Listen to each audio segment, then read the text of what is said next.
மட்டும் என்ன ஒதுக்கி வச்சேன்னு வெயி,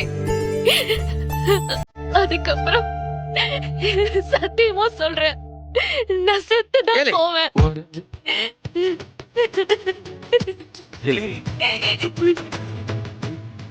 இல்ல என்னங்க பேசுத? நீ அழுதிங்கடா நான் தாங்குவேனா? உனக்கு வேணா உன் தங்கச்சிங்க முக்கியமாயிட்டியா? ஆனா எனக்கு நீதாண்டா முக்கியம். நீ இல்லனா நான் உசுரோட இருப்பேன்னு நினைக்கிறியா? இல்லை என்னல பேசுத? பாரு, இந்த சமூகத்துக்கு அவன் தங்கச்சிங்க தான் உசுரு. ஆனா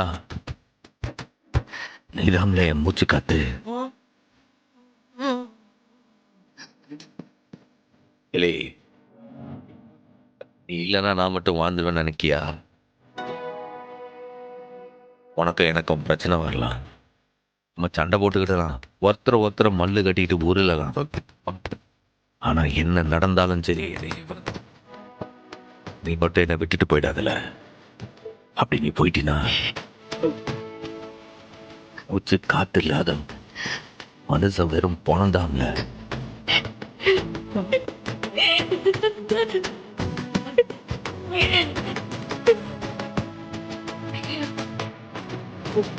டாக்டர் வரலாமா? அக்கா கொஞ்சம் வெயிட் பண்ணுங்க, நான் இதை கூப்பிடுறேன். Okay doctor. சண்முகம், இது வீடு இல்ல, கிளினிக். தயவு செஞ்சு உங்க ரொமான்ஸ் எல்லாம் ஓரம் கட்டிட்டு கிளம்புங்க பிரசிடென்ட் சார். வீடுன்னா மட்டும் இதை தாண்டி என்ன செஞ்சிருவிய? கிளம்புங்க பிரசிடென்ட் சார், போதும். வீடுன்னா மட்டும் என்ன செஞ்சிருவ? போடா, போதும் போடா. போணுமா? போகணும், பேஷண்ட்ஸ் வெயிட் பண்ணிட்டு இருக்காங்க. ஒரு 5 நிமிஷத்துல ஒன்னும் ஆயிட மாட்டாவ. ஏய் போடா. இந்தா போடுங்க. கொஞ்சம் நேரம் கழிச்சு வரக்கூடாது நீ?